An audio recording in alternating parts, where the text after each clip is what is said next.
warahmatullahi wabarakatuh.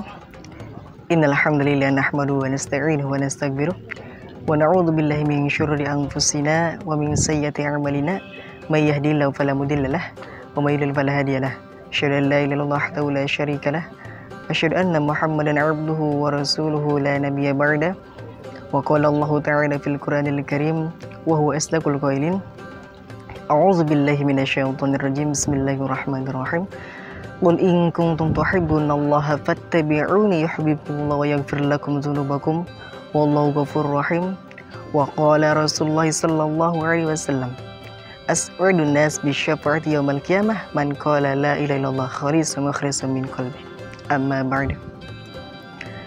Yang terhormat para pendengar semuanya, pertama-tama marilah kita panjatkan puji syukur kehadirat Allah Subhanahu wa taala yang telah memberikan maghfirah, nikmat serta karunia-Nya kepada kita semua sehingga kita diizinkan oleh Allah Subhanahu wa taala memasuki bulan suci Ramadan pada tahun ini.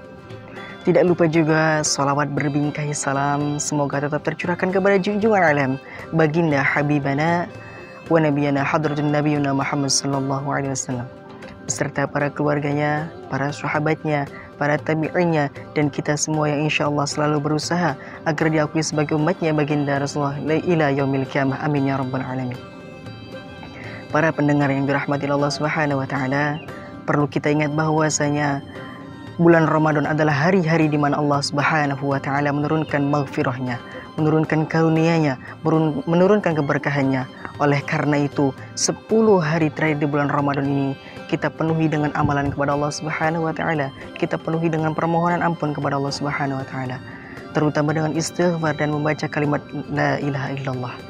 Karena dikatakan barang siapa yang membaca kalimat la ilaha illallah akan diampuni dosa-dosanya sebanyak 40.000 dosa. Di dalam riwayat lain dikatakan bahwasanya as'adun nas bi syafaati yaumil qiyamah man qala la ilaha illallah khalisan mukhlishan min qalbi. Kata baginda Rasulullah, orang yang berbahagia adalah orang yang mendapatkan syafaatku di yaumil qiyamah nanti. Siapa mereka? Kata baginda Rasulullah, barang siapa yang mengucapkan kalimat la ilaha illallah dengan ketulusan dan keikhlasan dari dalam hatinya. Oleh karena itu, para pendengar yang dirahmati Allah Subhanahu wa taala, ketika kita berzikir kepada Allah, ketika kita memuji Allah, jangan hanya sekedar lisan, tetapi juga butuh yang namanya penghayatan. Oleh karenanya, ketika kita beribadah kepada Allah Subhanahu wa taala, kita penuhi juga dengan iman wa ihtisaban. Karena apa? Karena banyak di zaman sekarang ini kita ketika beribadah itu ingin dipuji oleh orang lain. Ketika kita beribadah ingin disanjung oleh orang lain. Padahal dikatakan di dalam kitab Usfuriyah bahwasanya suatu ketika nanti atau suatu hari nanti akan dikumpulkannya seluruh manusia. Kemudian ada panggilan dari Allah Subhanahu wa taala, wahai manusia, berdirilah kalian semua. Ketika semua manusia sudah berdiri, maka kata Allah, siapapun dari mereka yang pamer dan siapapun dari mereka yang beramal dengan ikhlas, maka ambillah pahala kalian yang telah kalian lakukan di dunia ini.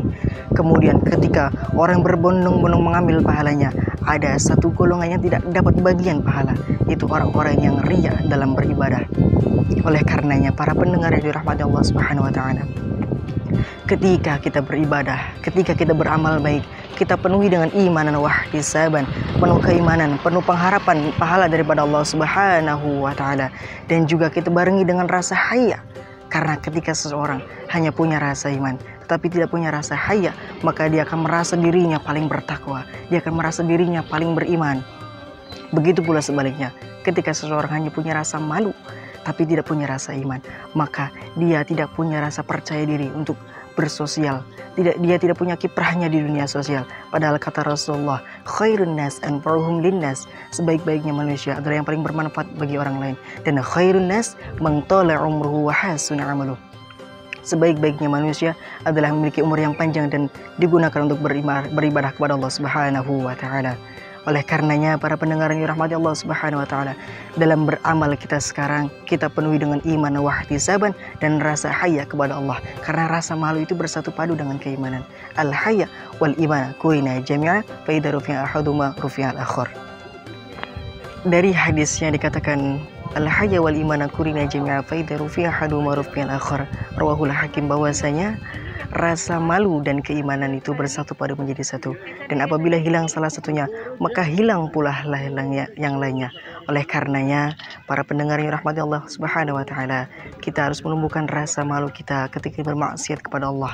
Kita tumbuhkan rasa malu kita ketika menyakiti hati orang lain, agar kita menjadi pribadi dan insan yang disukai oleh Allah Subhanahu wa taala, agar kita juga menjadi pribadi dan manusia yang dicintai oleh baginda Rasulullah SAW.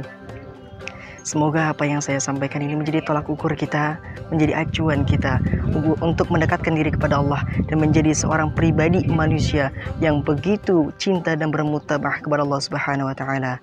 Akhirul kalam, billahi taufiq wal hidayah. Wassalamualaikum warahmatullahi wabarakatuh.